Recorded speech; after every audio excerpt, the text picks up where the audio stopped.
Good evening, everyone. My name is Dante Stevens, and I'm a senior at Mayville State University recording a project for Professor Riggs' Spanish 102 course.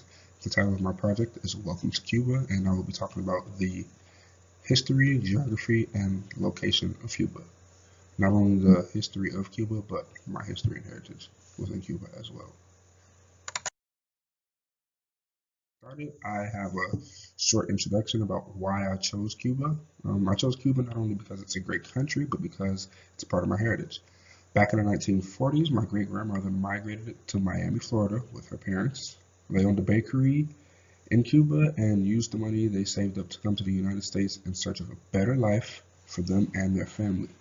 The bakery they had in Cuba was not very profitable. I mean, it was profitable enough for them to live and get by in Cuba, but it wasn't profitable enough for them to ever move up from where they were.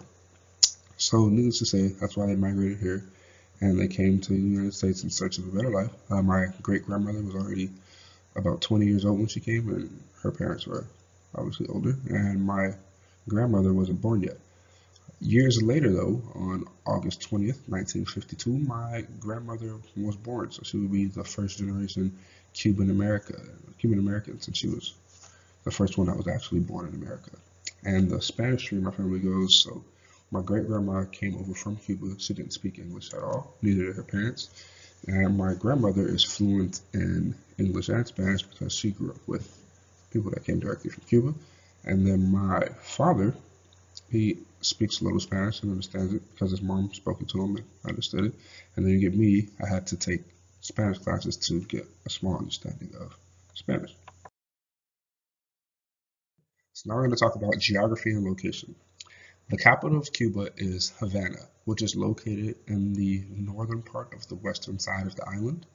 Cuba is located approximately 90 miles south of the Florida Keys, and the Florida Keys are located about an hour and a half to 2 hours driving distance from Miami, Florida. The island's area is about 49,000 square miles, or about 1,100 kilometers. The islands consisted of, it's pretty much broken into thirds, so you have one third mountains, one third plainlands, and the plainlands are pretty much two large plains, and one third exercises military, political, economic, and cultural dominance over the rest of the island.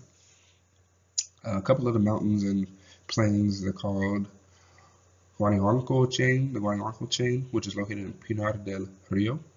Escambray located in Las Villas, and the largest system, the Sierra Maestra, is located in Oriente. There are two largest plains. One's located in the west in a province called Matanzassin, and the other is located in the east in a province called Camagüey.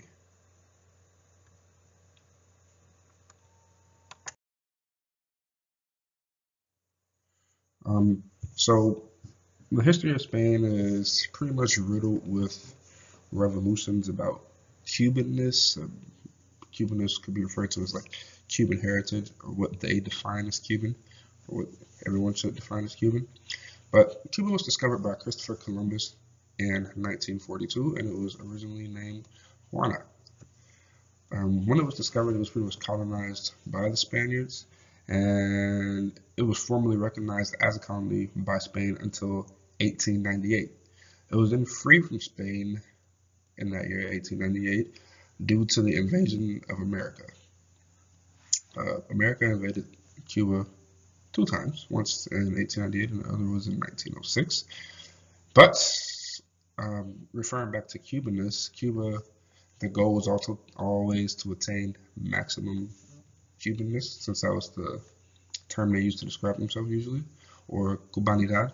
So in 1959, on January 1st, is the first time Cuba had been independent since its invasion in 1511. So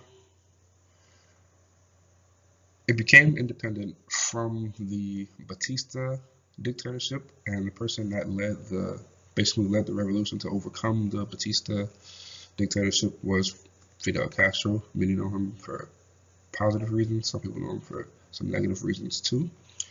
Um, Typically, if you go to Cuba and you bump into anyone, not even typically, 9 times out of 10, the country is exclusively Spanish speaking. So you'll definitely hear Spanish going there. And if you want to visit Cuba, you want to know at least a little bit of Spanish. The Spanish they speak, though, isn't the Spanish that most other people speak. And I could say Spanish is pretty similar to English. I mean, depending on where you go, you'll get a different type of English, just like depending on where you go, you get a different type of Spanish. The Spanish they speak in Cuba, it really just has a Caribbean dialect. So if I had to compare it to English, if you go to Jamaica or the Bahamas, people typically call that a broken English. It's not really too broken, it's just certain syllables, some consonants are taken out and just not used. And that's pretty much what happens in Cuba with their Spanish. They usually take out the S and things. So instead of saying pesos, they say peso. Instead of saying esos, they say eso. Things like that. Some things that are distinctively Cuban, referring to their language. Usually Cubans like to use their hands a lot when they talk. They use excessive hand gestures and very rhythmic with the way they speak. Those are some things that are excessive for Cuban. A fun fact about Cuba, not necessarily a fun fact, but at least 50% of the country is considered mulatto. So mulatto in that country is typically a mixture of European and African descent, which also goes back to Cubanness.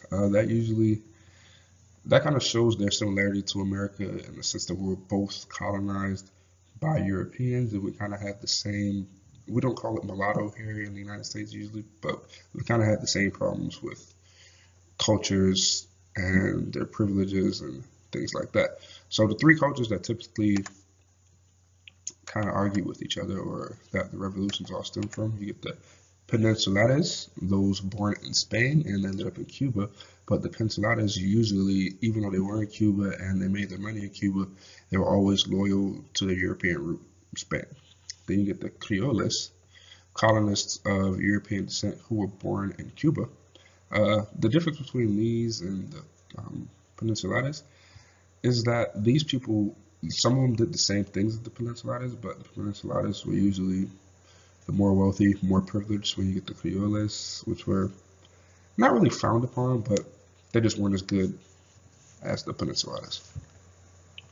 And then at the bottom, you get the African slaves. Now, I mean, eventually there were no African slaves because at a point in time, the number of slaves outnumbered basically the slave owners, and there was a revolution that came about and basically got rid of that. And then eventually if you look at the population of Cuba, it says 1% Chinese. That's because to replace the work of the African slaves, they brought in some Chinese laborers. So when you get to the Peninsulares, the Creoles, and African slaves, that's kind of where the whole battle of Cubanness came from, or Cubanidad. And this was what makes you Cuban. How are you Cuban? What about you makes you better than me? But kind of the totem pole typically went Peninsulares, Creoles, and African slaves. The Peninsulares were typically on the same page as the Creoles, except for the Creoles wanted to stay in Cuba when the Peninsulares wanted to leave and go back. And that's what they usually did. They ended up making their money, and eventually they left and went back to Spain. So, in conclusion, we talked about Peninsulares, we talked about Creoles, and we talked about the African slaves, we talked about Christopher Columbus being the one that discovered Cuba and basically being the one that started the colonization of Cuba. We talked briefly about Fidel Castro on January 1st, 1959, and the revolution that took place when when under his leadership, Batista, the previous dictator, was overthrown. We talked about the capital of Cuba being Havana, and we talked about its location about 90 miles south of the Florida Keys. We also talked about my family heritage in Cuba, how we came here in the 1940s, and where we are now. Thank you for listening, and